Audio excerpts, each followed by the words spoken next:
Todos ustedes en muchas ocasiones se preguntan qué es un informe psicológico, para qué sirve, qué actuaciones, qué pretensión tiene que tener, cuáles son los problemas que se plantean a la hora de realizar el informe e incluso qué problemas tenemos o tienen los padres cuando los profesionales realizan informes y no saben si la evaluación ha sido correcta o no. Es decir, que muchas veces el fin del informe no corresponden, según los padres, a las pretensiones que deberían de haberse efectuado.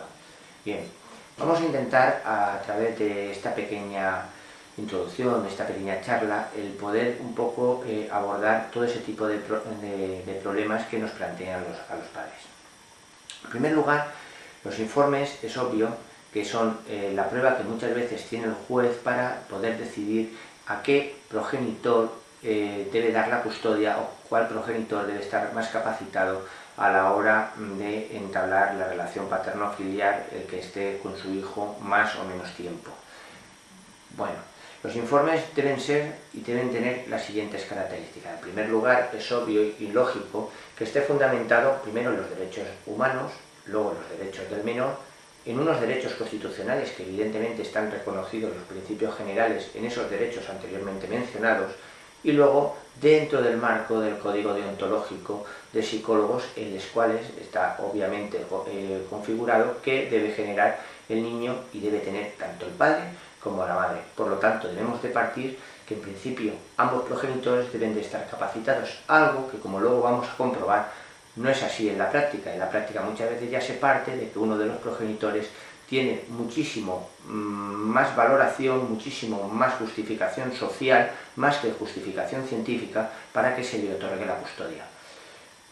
Es curioso que estemos hablando en muchas ocasiones, como en esta época, de los niños robados en épocas de guerra, hace 20, 30, 50, 60 años, cuando realmente estamos muchas veces condenando a esos niños a no tener uno de los progenitores por las actuaciones que muchas veces estamos realizando nosotros los profesionales como psicólogos.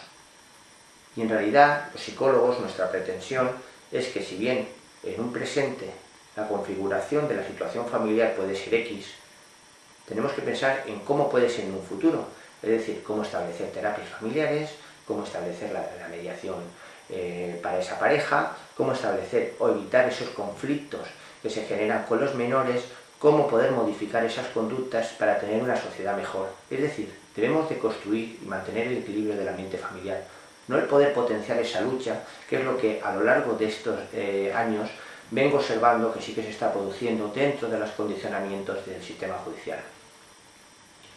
Realmente, para que los psicólogos podamos ser tratados como nosotros queremos en servicios de salud, lo que realmente tendremos que proteger es la salud de los ciudadanos, es cómo hacer ciencia de la psicología, y no muchas veces todo lo contrario, que no es por corporativismo, sino por defensa de mi propia profesión. Lo que intentamos y debemos intentar es realizar el mejor servicio para los demás, para que así nosotros podamos adecuar una mejor salud, una mejor integración, un mejor equilibrio dentro de las familias y sobre todo en especial de los menores en este país y en esta sociedad. Todos habrán comprobado en muchas ocasiones, muchas veces, que se sienten indefensos, que no se ha establecido ese equilibrio que realmente se debería de establecer, porque parece ser que uno de los progenitores tiene más peso que el otro a la hora de establecer la custodia. No se tienen problemas o no se tienen en cuenta muchas veces los problemas. Es que yo soy psicólogo y no tengo en cuenta los problemas. No, mire, los psicólogos debemos tener en cuenta si hay incumplimientos del régimen de visitas, si hay enfermedad de uno de los progenitores, si hay unas denuncias falsas, si hay unas pernoctas, por qué no debe tener o debe tener pernoctas, por qué no hay ningún criterio científico que diga que ninguno de los progenitores o uno de los progenitores esté más capacitado a la hora de esas pernoctas, a la hora de que duerma el niño por la noche. No dice ni hay ninguna teoría que diga que están más capacitados los abuelos cuando tienen una hija que los abuelos cuando tienen un hijo, en especial cuando en la misma familia tienen los dos casos y sin embargo se actúa de manera diferente. No hay ningún criterio para que un psicólogo diga en un momento determinado que la estabilidad del menor es un entorno X, cuando resulta que otro progenitor se desplaza o se lo lleva a otro país y entonces el criterio nos varía. Ese es el problema y la base científica de la que no debemos carecer los psicólogos y de los que muchos progenitores se sienten atacados por el sistema. Y es obvio que esto debe tener unas pautas. Y ustedes, las personas que tienen estos conflictos, deben saber qué valoraciones y cómo interpretar y cómo actuar en este tipo de situaciones. Porque en realidad es que no sirve el progenitor que tiene mucha capacidad, sino que aparte de tener cierta capacidad, porque todos no tienen una capacidad de un 10, normalmente la gente normal está equilibrada, un 5, un 6, un 4. Pero cuando tienen esa capacidad, lo que tienen que hacer es actuar con esa capacidad. De nada sirve ser un 10, un fenómeno, o tener muchos conocimientos de matemáticas, si realmente la actividad que hace es de barrendero. Pues aquí lo mismo no sirve de nada tener mucha capacidad social o mucha capacidad de relación o mucha capacidad con su hijo si realmente no actúa como tal. Ni tampoco sirve el padre que tenga mucha capacidad y realmente tampoco se le facilite el que pueda tener a su hijo. Por lo tanto, lo que sí que debemos de tener en cuenta es que los profesionales de la psicología hay que exigirle que cumpla su código deontológico. ¿Dónde está?